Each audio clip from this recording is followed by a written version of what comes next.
Okay, so we're going to make an animation of a beating heart. This is exercise 1. And when you go to make it, you're going to do File New. You're going to save it 4 inches by 4 inches with a resolution of 72. Name it, last name, first name, EX1.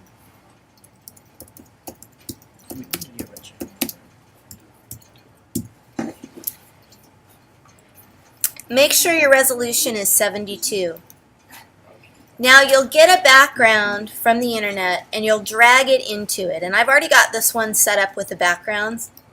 So I'm going to go, if you're watching this, pause it, go get your background.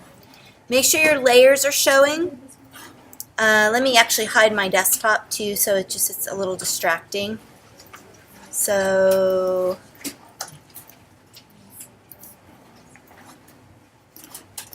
you should have a background and your layer panel should be open. First step you're going to want to do is open your animation panel. It's under Window and Animation. And click it so that you see it, the little frame. So if it looks like that, that's timeline mode, which is kind of a neat feature, but it's harder to use at first when you're not sure what you're doing. Frame mode is easier, so we're going to use frame mode.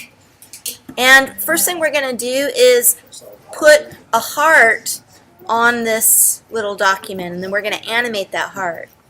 So we're going to choose Shape here, hold down, and choose Custom Shape. Go up here and pick the heart. Then before you draw it, make sure that you're in this very first option. You don't want to be in the middle. That's going to give you a heart with no color. We want color. Then you're going to pick your color here. And I did green last time. I'll probably just do that again because of my background. I'm going to draw a heart holding Shift. This one's already showing the effect because I just made that, but let me actually get rid of those and we'll show you how to do it. You're going to double click and we're going to add a bevel emboss. Click the word so that you can adjust it, and you'll be adjusting the depth as well as size and how soft that effect is. And you just basically adjust it so you kind of like how it's looking, so it looks kind of 3D. You can also rotate this little angle. I'm at -86. I can also go the opposite way, and I could have the shadow coming from the side. And you just kind of want to pick one that you like the looks of. Then you can also do an outer glow. And to adjust outer glow, you click into the word always so that you can get to the panel, and that's adjusting the spread and the size, as well as the color. So if you want it to be a really fuzzy glow, you want your spread to be low and then the size to be bigger. And I can go in, I can pick color. You can go yellow or greenish yellow, whatever you want. Once you have one of your hearts done, you're going to copy that heart, and I'm going to go ahead and close these effects just so it's smaller. I'm going to drag and copy. Then I'm going to take and make a different sized heart, and to do it I'm going to do an edit, free transform, and I'm going to hold both the Shift key and the Option key, and then you can choose to either make a smaller heart or a bigger heart. I'll go smaller.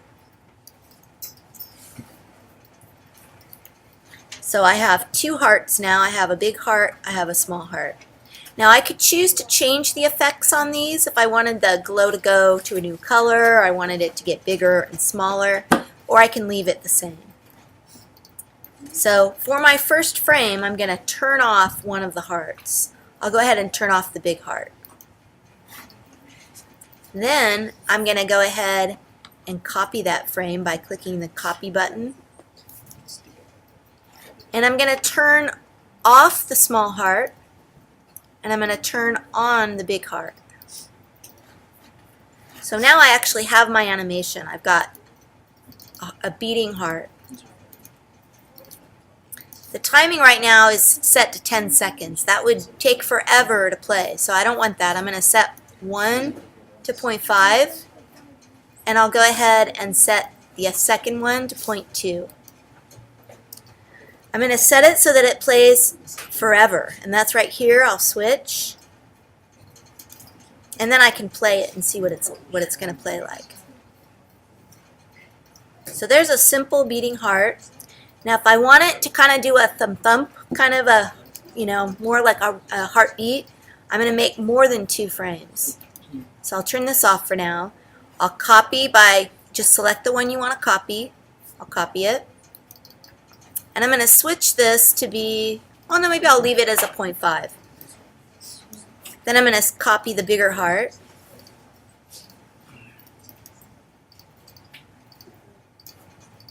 And what you really need is at least one of the frames to be a little faster. So this should probably be pretty good now. Let's see. Yeah. So there we go. And you can adjust these, adjust the seconds and see, what you like the looks of. Now to save it, you go to File and Save for Web and Devices. The default should show you the original. You actually want the 4-up version, and that's going to show you the original Photoshop version as well as 3 different modes of being saved. If it doesn't look good, raise the colors up. It's generally what you're going to want to do to improve it. The more colors, the bigger the file, but with this it's a very small animation, so it really doesn't matter. I don't really need the 256, that's overkill. So I'm just going to go with the 128. Highlight the one you want to save. So, I would highlight, I wouldn't pick this one because it doesn't look very good. So I'll try this one. And then I'll say save. And I'm just going to go ahead and save it. I've already saved it. I'll just replace it. And now to play it, I'll go and find where I saved it. And I saved it here in my documents. And to play it, I'm going to open my web browser, open Safari.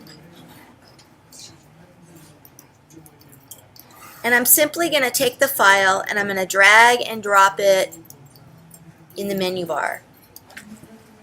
So there I can see how it plays. When I go to save, I'm going to save the GIF version, which is what I just did when I did my Save for Web and Devices here. But I'm also going to do a normal save as, and I'm going to save that Photoshop version too. And that way I can edit this. If you just save the GIF, you won't be able to edit. So I would recommend always save both copies. The one that I want you to turn into me is the GIF.